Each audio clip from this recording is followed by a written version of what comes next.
Thank you for joining us here at CrossFit 1926 as we prepare for the 2022 Veterans Day Battle. While we're making final preparations for your morning of competition, we wanted to provide you with this video to review the standards for each event. Let's dive into the points of performance as we break them down by event. 3, 2, 1, go. Event number 1 has a 10-minute time cap for 10 D-ball cleans, 50 GHD sit-ups, 8 D-ball cleans, 40 GHD sit-ups, 6 D-ball cleans, 30 GHD sit-ups, 4 D-ball cleans, 20 GHD sit-ups, 2 D-ball cleans, and 10 GHD sit-ups. Athletes may split reps as desired. Each athlete must complete at least 1 D-ball clean per round. The D-ball weight will be 150 pounds for the men and 100 pounds for the ladies. Scaled athletes will perform ab mat sit-ups instead of GHD sit-ups. Their D-ball weight will be 100 pounds for the men and 70 pounds for the ladies. This event will be scored for time. If a team does not complete the full number of reps in the time cap, 1 second will be added for every rep not completed. Each rep begins and ends with the athlete seated at the top of the GHD with hands touching the foot pads. The athlete must touch the ground or designated riser for ladies with both hands before returning. The rep is credited when both hands touch the foot pads. For ab mat sit-ups, the athlete must begin with the back in contact with the floor and hands touching the floor above the head. The rep is credited when the hands touch the feet. For D-ball cleans, the ball begins in the floor. From there, the ball must pass over the top of the shoulder and drop to the floor. The ball may not pass along the arm. Hips must come to full extension with the athlete standing tall and no ducking under the ball. You do not have to alternate shoulders and may switch with your partner as much as you would like, but each partner must perform at least 1 clean per round. The rep is credited once the ball has passed over the shoulder and returned to the ground. Event number 2 is a 10-minute AMRAP that is Igo-Yugo style. Each partner will complete a full round before switching to the other partner. Each round will consist of a 12-calorie row for the men and a 9-calorie row for the ladies, followed by 9 burpee box get-overs at 48 inches for the men and 40 inches for the ladies, and 6 double dumbbell thrusters with 50-pound dumbbells for the men and 35-pound dumbbells for the ladies. Scaled box height will be 40 inches for the men and 30 inches for the ladies. Scaled dumbbell weights will be 35 pounds for the men and 20 pounds for the ladies. Your score will be the total number of rounds and reps for both athletes combined. The rower must start at 0 each round and may be reset by either partner. The wording get over means the athletes can get from one side of the box to the other in any fashion as long as the majority of the body passes over the box. Methods include planting hands on the box while bringing feet on top and over the box, or planting hands on the box while bringing the knee on top and over the box, hopping up to a seated position, pivoting on top of the box, and hopping down.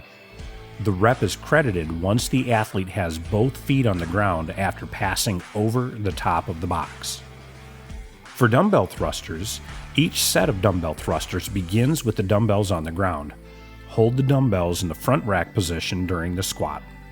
Dumbbells move from the bottom of the squat to a full lockout overhead. A full squat clean into a thruster is allowed when the dumbbells are taken from the floor. The hip crease must clearly pass below the top of the knees in the bottom position.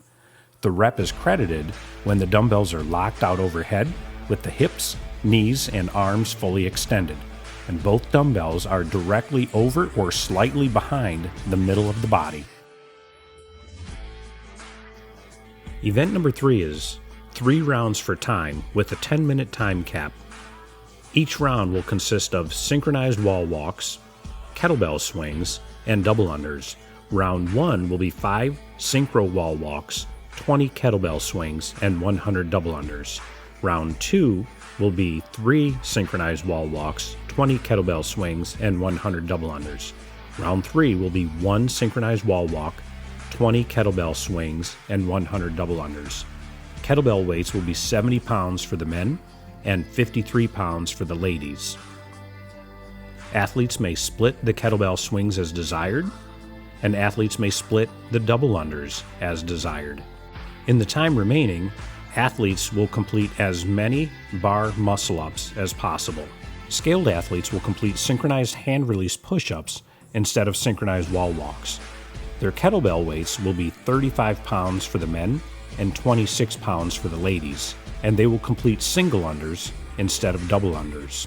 Round 1 will be 30 synchro hand-release push-ups, 20 kettlebell swings split as desired, and 100 single unders split as desired, followed by round 2 of 20 synchro hand-release push-ups, 20 kettlebell swings, and 100 single unders, and finally round 3 of 10 synchro hand-release push-ups, 20 kettlebell swings, and 100 single unders. In the time remaining, athletes will attempt as many pull-ups as possible. For both divisions, teams will receive 2 scores, one for the time it takes to complete Part A, and another for the number of bar muscle-ups or pull-ups completed in Part B. If a team does not complete Part A, 1 point will be added for every rep not completed. For the wall walks, for women, the distance from the wall to the tape is 55 inches. For men, the distance is 60 inches. This first line will be the start and finish line for each repetition. A second tape line will be 10 inches from the wall. Every rep begins and ends with the athlete lying down with their chest, feet, and thighs touching the ground. At the start and finish of each rep, both hands must touch the tape line. Fingers touching is okay. Both hands must remain on the tape until both feet are on the wall. At the top of the movement, both hands must touch the tape line for the 10-inch mark before the athlete may descend. Any part of the hand may touch the tape line. On the descent, the feet must remain on the wall until both hands are touching the first line. The rep is credited when the athlete returns to the line and their chest, thighs, and feet are touching the ground.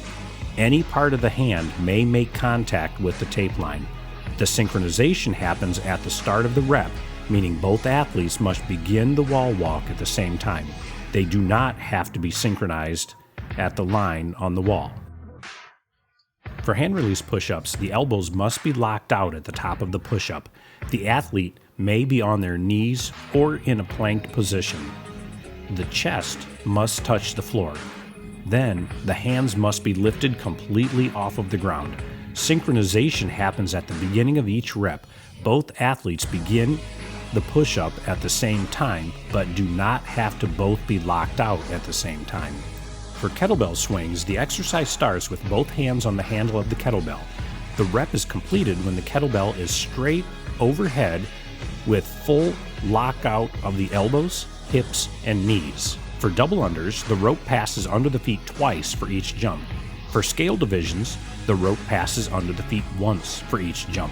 The rope must spin forward for the rep to count. For bar muscle-ups, the athlete must begin with or pass through a hang below the bar with the arms fully extended and feet off the ground. Kipping the muscle-up is acceptable, but pullovers, rolls to support, and glide kips are not permitted. No portion of the foot may rise above the lowest part of the bar during the kip. The athlete must pass through some portion of a dip before locking out over the bar. For the pull-up, at the start of each rep, arms must be fully extended with feet off the ground. Any style of pull-up or grip is permitted as long as the requirements are met. The rep is credited when the chin breaks the horizontal plane of the bar. Event 4. All divisions will have 10 minutes to establish the heaviest complex of 3 deadlifts, 2 hang squat cleans, and 1 front squat. The complex begins with partner 1 beginning with an empty bar. Partner 1 will establish their heaviest complex before moving to partner 2. Partners may assist each other with changing the load. The score will be the sum total of each partner's heaviest complex. For the deadlift, every rep will begin with the barbell on the ground. Hands must be outside of the knees. Sumo deadlifts are not allowed. There will be no bouncing of the bars. The rep is credited when the hips and knees reach full extension and the head and shoulders are behind the bar. Collars must be placed outside of the plates. Hang squat cleans. Receive the bar in a full front squat so that it rests on the shoulders with the elbows up. The bottom of the squat is with the crease of the hip below the knee. The clean is completed when the knees and hips are fully locked out and open at the top. The bar can be cleaned from the hip to anywhere above the knee height. No regrip is allowed. No resting the bar on top of the leg between reps. For the front squat, the crease of the athlete's hip must be clearly below the knee. The rep is credited when the athlete's hips and knees reach full extension while the bar is supported in the front rack position. 3, 2, 1, done.